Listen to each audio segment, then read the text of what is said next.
Hello again, and welcome back to MEDITA Mundi, this worldwide broadcasted live seminar on meditation, its objectives, benefits, and how do we go about it in practice, combined with an interest and a look at what is the nature of consciousness and the problems of existence and things like the big question marks, the meaning of life. Welcome back to all of you who were connected last night. And thank you for coming back.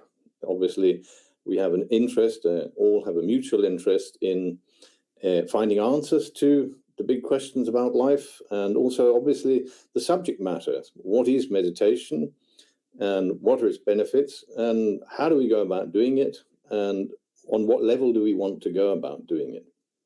So, again, on behalf of Gnostic culture, it's a combination or aggregation of federations around the world in 30 countries. We are presenting this seminar for you in different languages. So if you'd like to know more about the subject at any moment, you will see the links to downloading the booklet about meditation.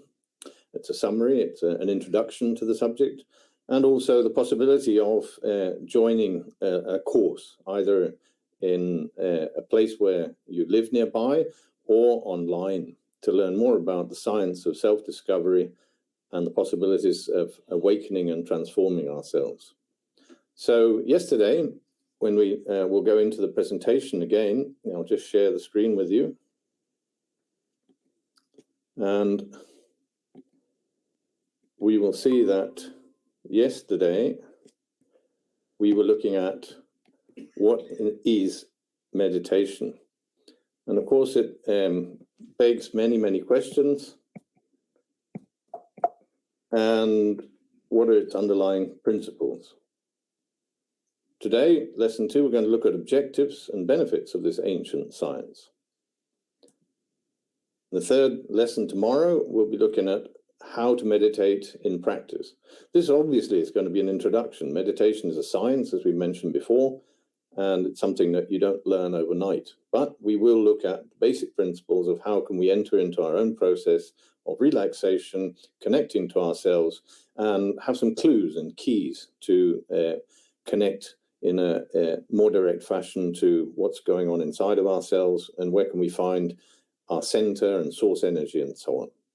And in the last lecture on the 27th, we'll be looking at the awakening of consciousness, understood from the point of view of Gnostic wisdom. Gnosis means knowledge, universal knowledge. So let's now go and look at today's subject matter. But before we begin on that, there were a few questions that were asked yesterday on the chat, and we'll have a look at them again.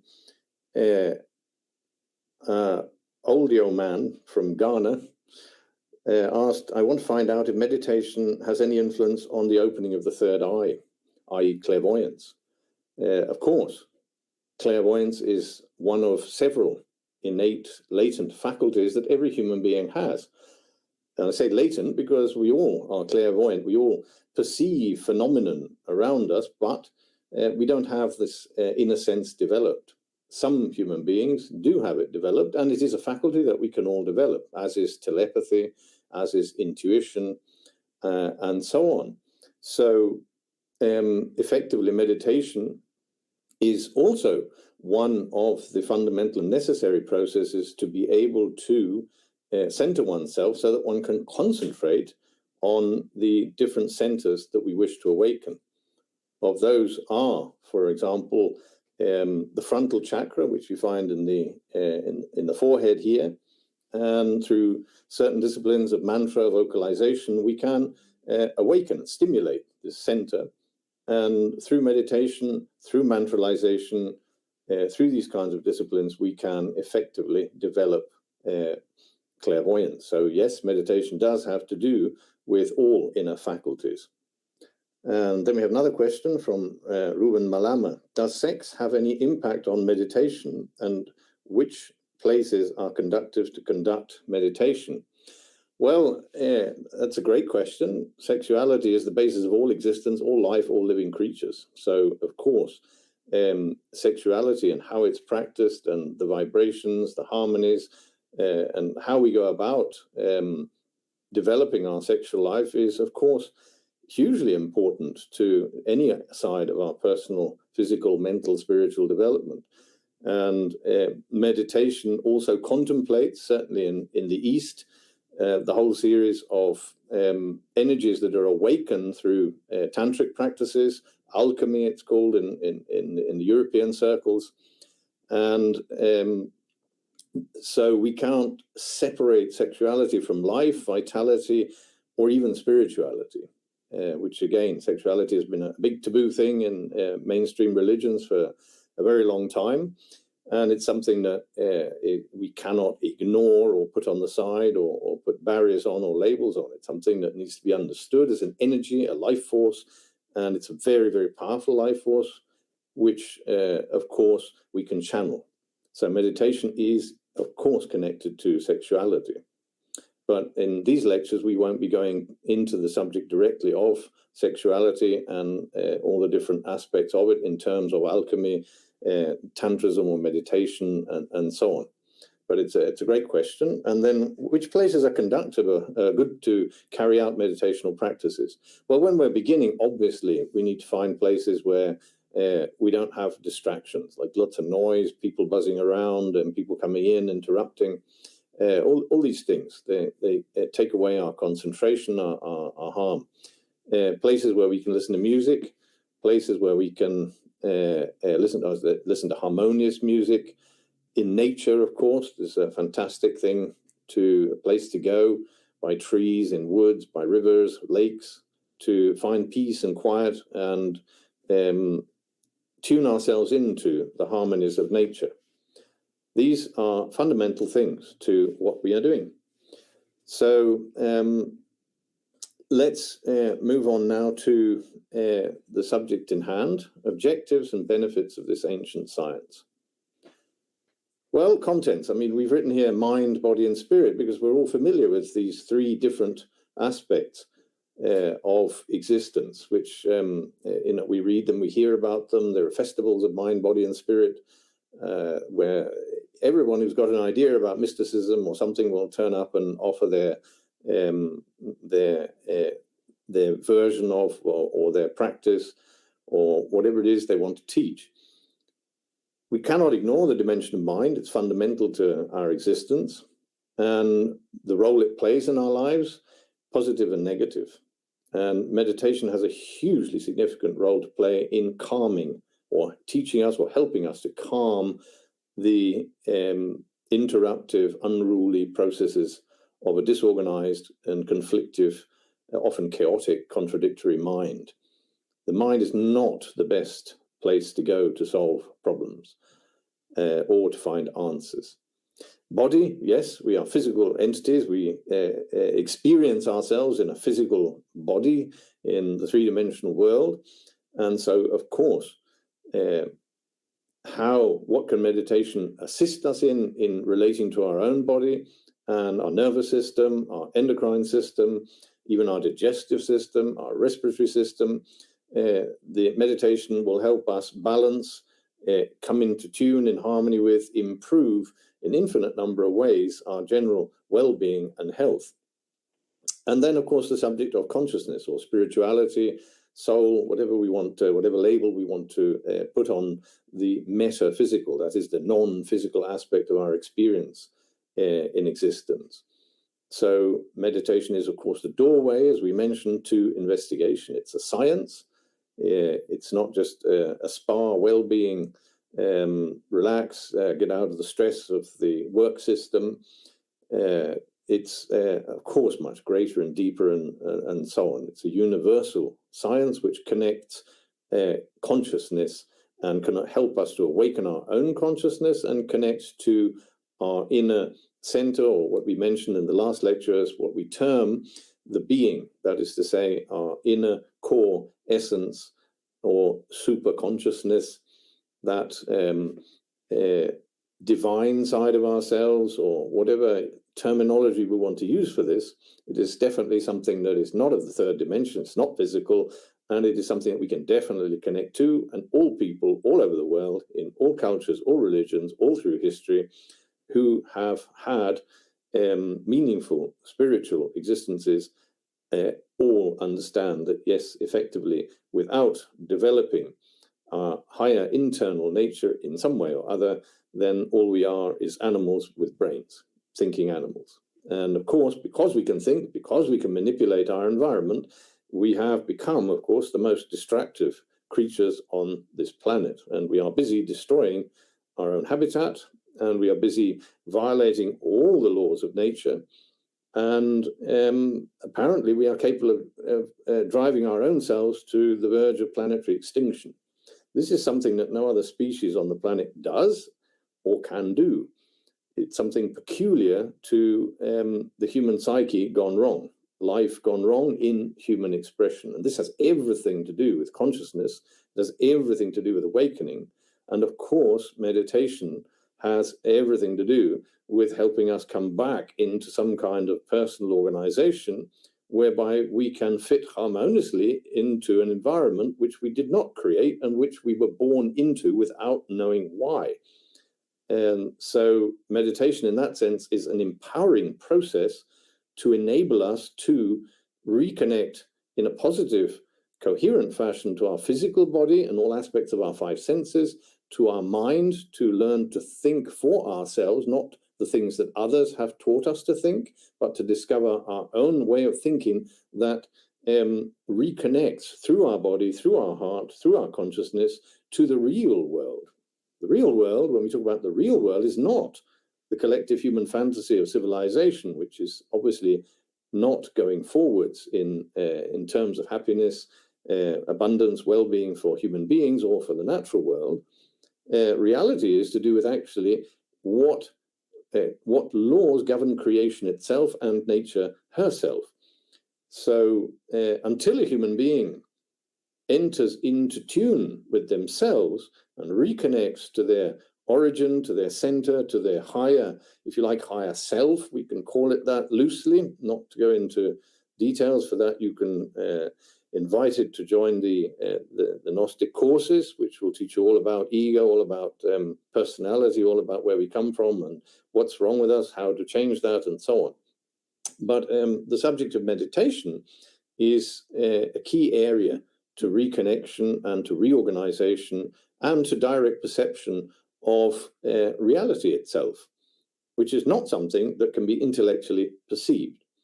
So that said, let's move on and have a look at where we're going to start when we talk about benefits and so on.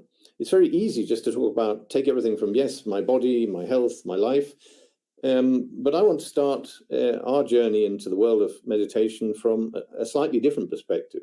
And I'd like us all to, or I would like to invite everyone, all of you, to look at it that our entire understanding of life is inverted. We've been trained and taught through this rationalistic, certainly in the West, educational process, to think completely upside down about life. Because we're convinced that everything starts from people upwards or from people downwards, i.e. that people are the center of everything. It's a completely anthropocentric version of things, which excludes us from actually entering into any kind of objective perspective on the meaning of life or the processes involved in creation itself. And unfortunately, conventional science, using machines and apparatus, limits itself and excludes itself from the possibility of understanding the very thing it searches to comprehend, which is sad. To cut things short, to understand who we are and what we're doing in our body with our consciousness and the possibilities and the problems and the complexities we find ourselves involved in, then we should begin by saying that actually we are the result of the condensation of cosmic energies and forces, which in successive unfoldings eventually reach the densest expression of creation, which is physical matter and physical life, biological life. And therefore, it's absolutely impossible to understand how this all occurred with hypothetical explanations of big bangs and this kind of thing, which is entirely theoretical and hypothetical. What we need to begin by is seeing that if all life is the unfolding of higher, subtler creation energies, which come from dimensions which are less and less complicated the higher up you go, then we are the result of an enormous cosmic universal process. And each one of us is the condensation of that process, and therefore each one of us has locked inside of ourselves that exact same possibility of discovering and developing effectively a microcosmos with all its possibilities of consciousness and brilliance and luminosity, wisdom, etc., inside humble little insignificant me. And so let's start from that perspective.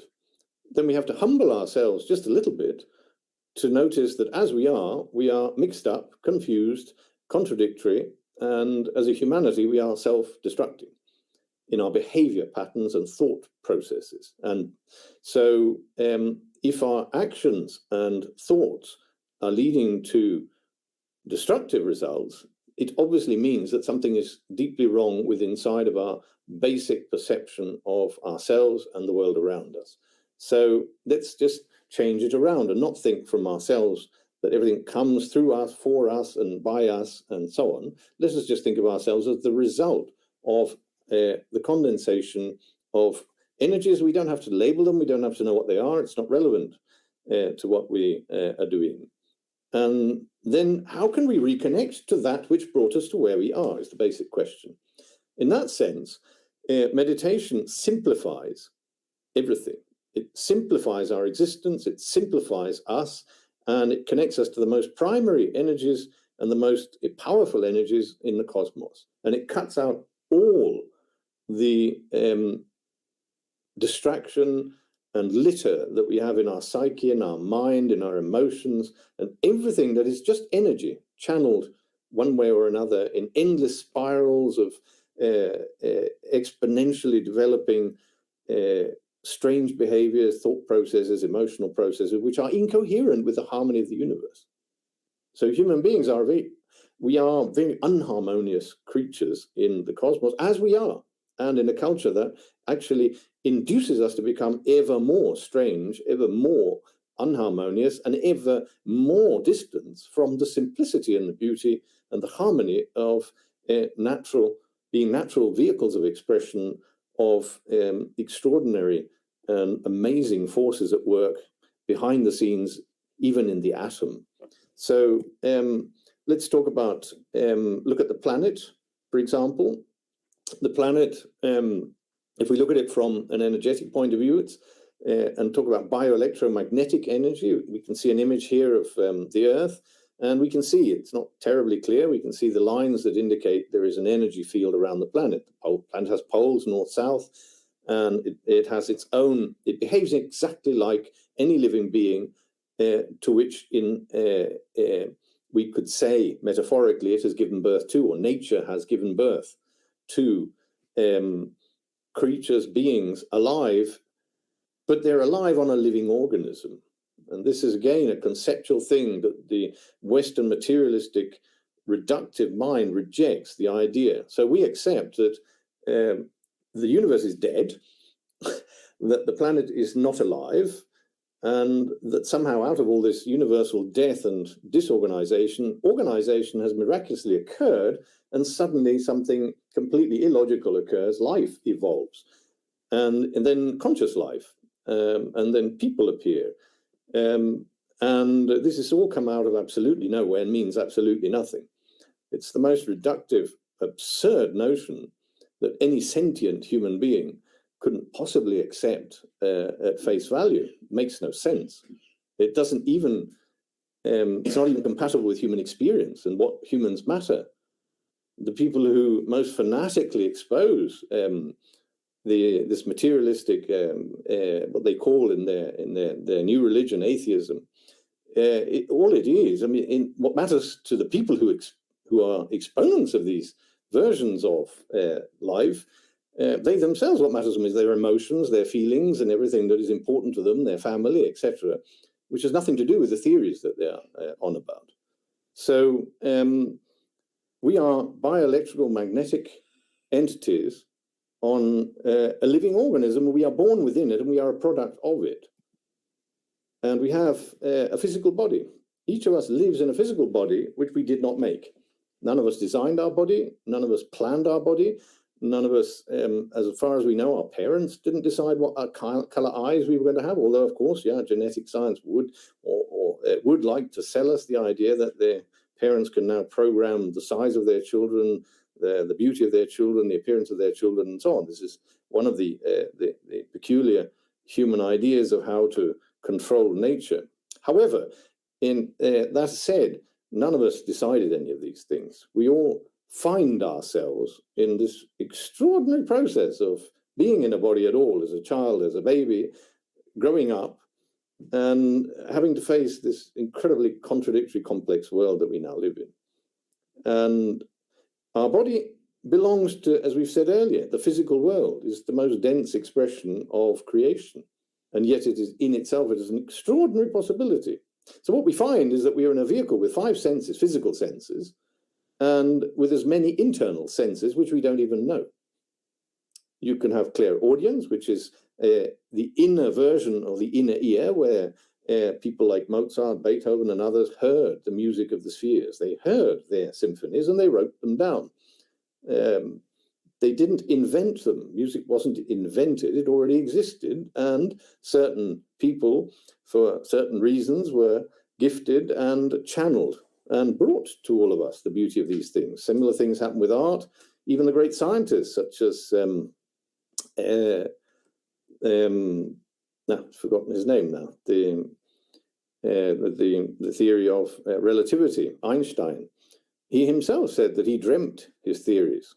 Nikola Tesla saw as a young adolescent the alternating engine, the motor. He saw it all, and then he just built it.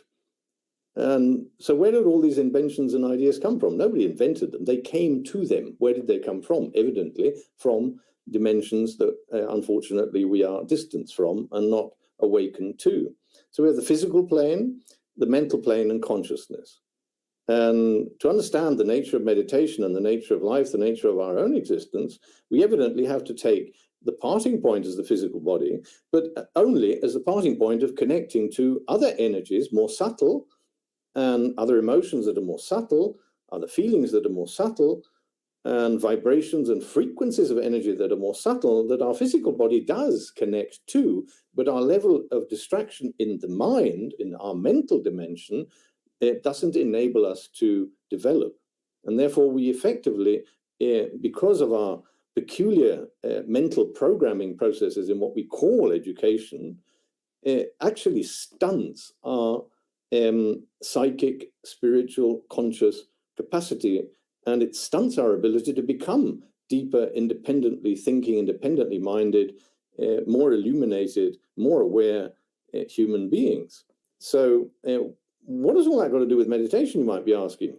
And what's it got to do with the benefits of this process? Well, quite clearly, if we learn to enter into the practice of relaxing and connecting and discovering an unknown world to us of inner silence, learning to observe all the activity in our mind, in our emotions, everything that comes up whilst we are journeying into a search for our own center, our own base, if you like, then we will learn to observe ourselves almost like observing an actor in a drama.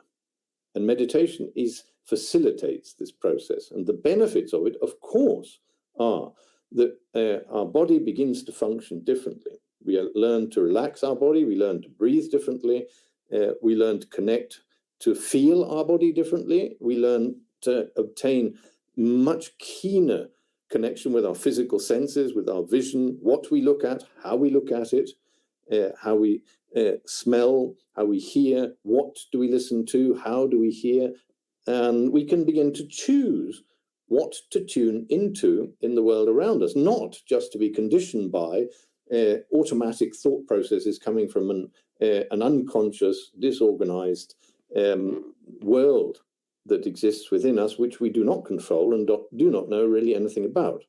So that is looking at it this way. If we look at energy, well, here are a couple of images of the human body, if you like. On the left, we're looking at what are lights, colors. They are effectively energy centers known as chakras. And the internal anatomy of each of us, we all have chakras. We all have these energy centers. That is to say that we have a physical anatomy so that we can learn to improve our health by carrying out relaxing practices. But the fact that we can relax physically is because we already have an internal, vital, energetic structure.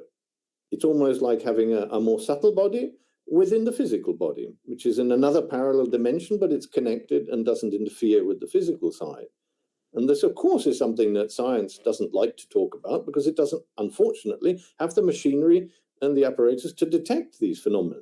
Interestingly enough, those who have developed clairvoyance, those who have developed the science of meditation, have awakened consciousness, for them it's absolutely normal. And because they can see and flow and understand and investigate these dimensions of nature, because they themselves are the instrument. And again, it's the crass extremes of materialism is to look outside, to design external machinery to investigate what is actually already within inside of ourselves. So these energy centers, known as chakra, also have colors, and they have different frequencies of vibration. They are connected to different, the endocrine system within ourselves, the organs of our body. And we can stimulate the chakra through mantra, through vocalization.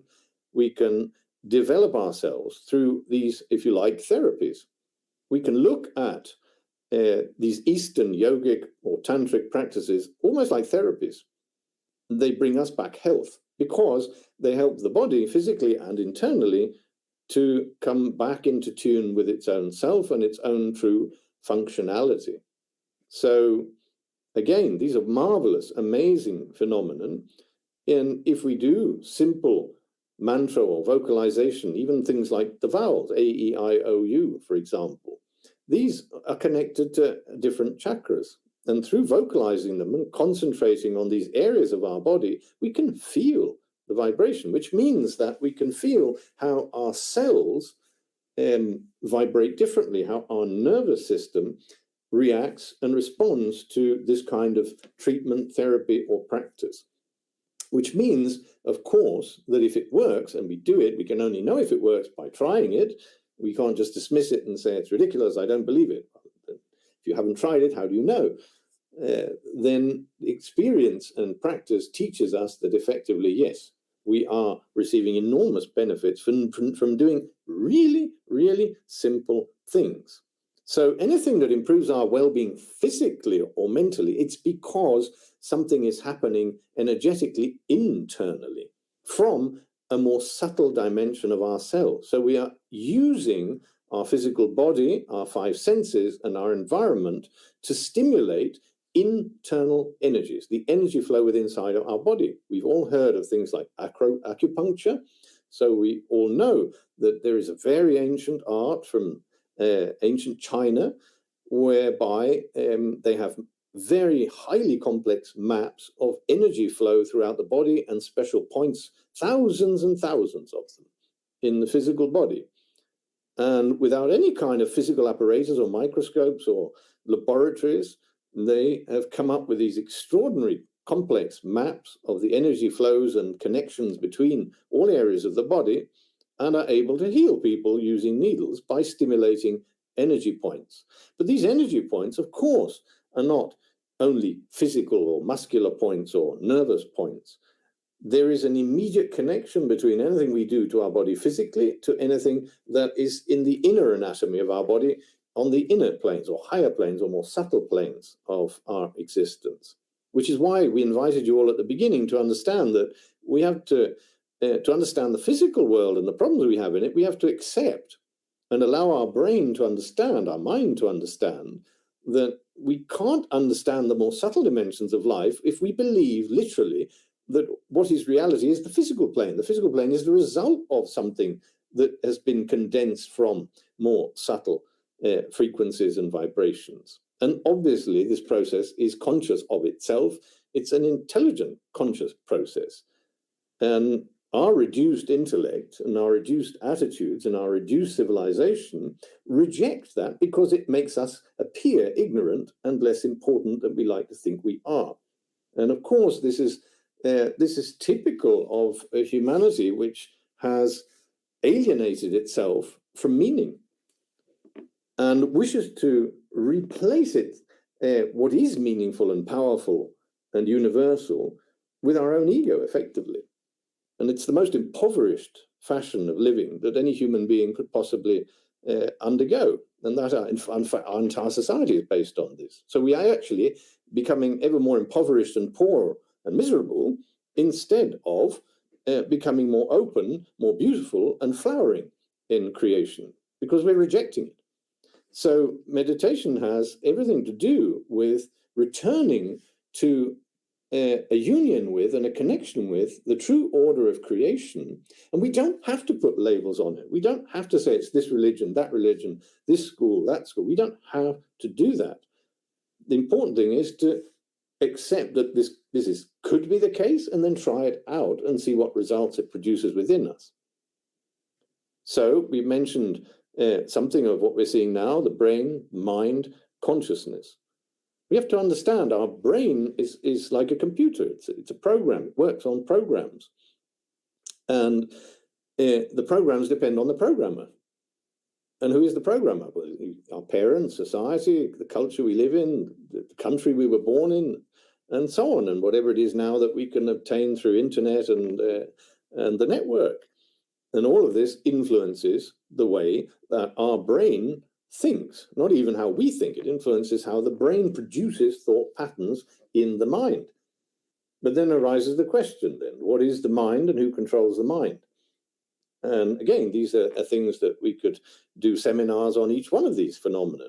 But for the purposes of our talk on meditation, we must so understand that the way our mind works is really dependent on the programs that were run through the brain, in the sense of the logic of whatever it was, or the non-logic of what was taught to us and told to us. And this brings us to the third point we've got on the screen here: consciousness. Consciousness is something completely different from mind and the brain. The mind is something that can be incredibly powerful and useful, but it depends on who's using it and what for. Consciousness, on the other hand, is something that is not conditioned. Consciousness and awakening are unconditioned processes because they are pure. And they don't depend on concepts. They don't depend on logic in the sense that we understand. They don't depend on the duality of right and wrong and everything in between. They don't depend on opinions. Consciousness isn't about opinions.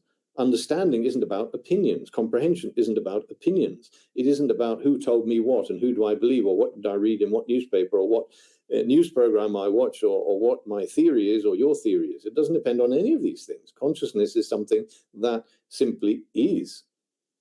And unless it's awakened, we don't have it.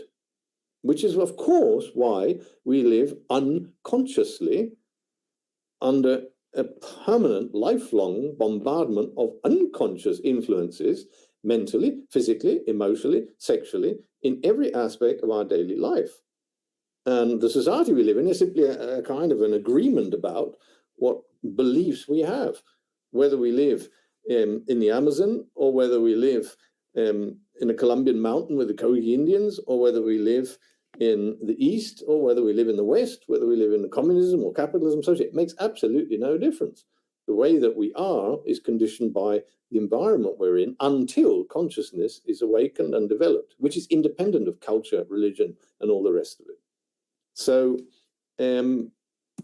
that said, we can move on and have a look at these images. Here we have a lady, the silhouette with the sun behind. inviting us to think, yes, there's the physical world. However, our physical body itself is like a musical instrument. If we fine-tune ourselves to our physical body and we think about the importance of diet, breathing, relaxation, centering ourselves, quiet, contact with nature, listening to harmonious music, etc., reading harmonious books, or developing harmony, cultivating harmony, beauty, and inspiration with us, then of course we connect to nature and the cosmos, because the nature of creation in terms of consciousness is harmony. In terms of consciousness and meaning, doesn't mean that life is an easy process, that being in a physical body is an easy process. But the meaning and the consciousness is something that, if it's cultivated, transforms human beings and connects us to the originating forces of life, the cosmos, creation itself. People call that God, but we're not going to use that word or the word that's used in other languages, or Brahma or Allah or whatever we want to call it. It's not relevant. What's relevant is understanding connection and understanding going inwards, and understanding how learning to enter into the science of meditation, we can do all of the necessary processes, or learn to do them, to transform ourselves into something completely different from what we are now, something more real. So direct experience, objective knowledge, and mystical experience. These are all things that can only be obtained as benefits of the practical exercise of self-knowledge, self-observation, through meditativeness and meditation. We mentioned in the previous talk that meditation is not a pose. It's not sitting in the lotus position, or sitting in some kneeling position, or you can meditate sitting in an armchair because it's comfortable. You can meditate lying down on your bed and stretching out your arms and your legs in a star-like position, and you can connect to yourself. And meditativeness effectively means that a person who is seeking themselves, in the good sense, in the consciousness sense, seeking their center, seeking their origin, seeking connection, seeking their spirituality, seeking their meaning, seeking their inner reason, their inner possibility, their vocation, your inner power, if you like, is a process of your entire existence must become a meditation. Everything that you do must become a meditation. And that doesn't mean a pose. It doesn't mean not working. It means that whilst you work, you are reflecting on your work and reflecting on yourself and reflecting on what is going on. You are becoming aware of yourself in the drama of your existence. And it's only through accepting and understanding that our life is effectively a soap opera or a drama, and we are always self-identified, in usually a narcissistic fashion, believing that we are the center of it, of course, because we're the leading actor in the drama. And therefore anything bad happens to us, it's oh, poor me. And who's to blame? And if anything good happens, oh, whoopee, I'm great. Which is why we respond to being praised, and we're happy about it. And when somebody says something negative about us, then we get upset. Well, actually, neither of these are necessarily productive or useful to us, or very objective. So once we understand that our life is actually a drama, and this peculiar drama is written by ourselves, by our reactions, our thought processes, and the programming we carry along with us. And therefore, very little of our drama in existence is actually conscious. We don't live it consciously, because if we did live it consciously, then of course we would probably behave very differently to attract love, attract affection through giving love and affection, because we would be cleaning up our own environment. So, to put it in a more practical sense, if we understand the implications of meditation, it is directly related and is intricately related to environmental cleanup in human beings, not in the external environment. The external ecological disaster we're living, the contamination of our beautiful, extraordinary, magical world, is only the reflection of the internal chaos and contamination of human beings. It would not occur if human beings did not undergo internal contamination and chaos and disorder. So the science of meditation invites us to effectively become ecologists of ourselves. It invites us to become integral human beings, connecting with ourselves and our environment in such a way that we cultivate within ourselves physical, mental, spiritual well-being, meaning, connection. That gives us personal power, not power over other people to control other people or to get money or to do these things. It gives us personal power over our own chaos, over our own disorder, our own personal psychological contamination, our own emotional contamination, our own sexual chaos, instinctual aspects of our existence, and so on. And it enables us, it empowers us to develop completely different attitudes, completely different feelings, and completely different knowledge of ourselves and our environment, which effectively means that we can evolve within ourselves in a gradual process called the awakening of the consciousness to becoming true human beings, to realizing our true selves. This is something that we will never, ever learn at school, university, or any other kind of public institution, because it's not taught, nor will it be taught, sadly, in our civilization. So let us not in any way underestimate the science of meditation. Its benefits are frankly infinite and depends entirely on who does it, why you do it, what are you seeking for through the process, and how do you incorporate its possibilities into your daily existence. And that's what really, really matters. That's what it actually comes down to. So when we conclude our talk, or we are concluding it for this evening, the benefits and the objectives of meditation, it becomes abundantly clear that meditation seeks, or it's not that meditation seeks it, meditation is a universal phenomenon. It's something that is not invented on this planet or in this humanity. It's universal. And therefore, it's something that has always been there, always will be there, as long as there is consciousness and as long as there are beings conscious of reconnecting and connecting and using and flowing with the energies inside themselves. So that means that meditation is effectively a tantric science. What does that mean? What does tantric mean? It's not some weird oriental thing. Tantra means the channeling of energy. It means how you put energy to use within yourself. We've mentioned chakras. Therefore, we can put the energy of our life system, our own microplanet, our physical world, our body, and our emotions, our inner world, to use, to positive use. We can redirect our own life energies to produce new experiences and new discoveries. And effectively, we have the possibility of becoming somebody else in the positive and most beautiful sense of the word. And so we will conclude this lesson by inviting you, obviously, to the next session, which is we will talk more about the different ways we can relax and connect to our body and so on to enter into this process of meditation. And for today, we will leave you with the idea or the practice, if you like, that to begin meditativeness, to just develop in ourselves and help ourselves along the way, for those of you who are not practiced in these things, it's just simply learning to sit down in a comfortable chair and just breathe. Just sigh out and let your muscles relax. And close your eyes. Breathe deeply, filling your abdomen and your chest with air, closing your eyes, holding your breath for a few moments, and sighing it all out, letting all the tension just drain out of us.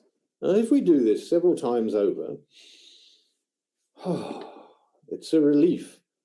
And it's the most simplest form of de-tensioning our body. And once we feel that our body is a bit more relaxed, and we are sinking into our own body and our own personal self. We close our eyes, and we can begin to feel if our circulatory system is working. Going for a walk before we do this is probably a good idea, or some exercise, so that our blood is moving around. We can feel the beating of our heart. And then we can practice really simple things. There are endless mantra we can use, endless words, but let's just leave you with one. And it's the AUM, Aum. And just feel ourselves, center ourselves, try and feel our hearts, not pay any attention to thoughts, emotions, anything that's happening in our normal daily life.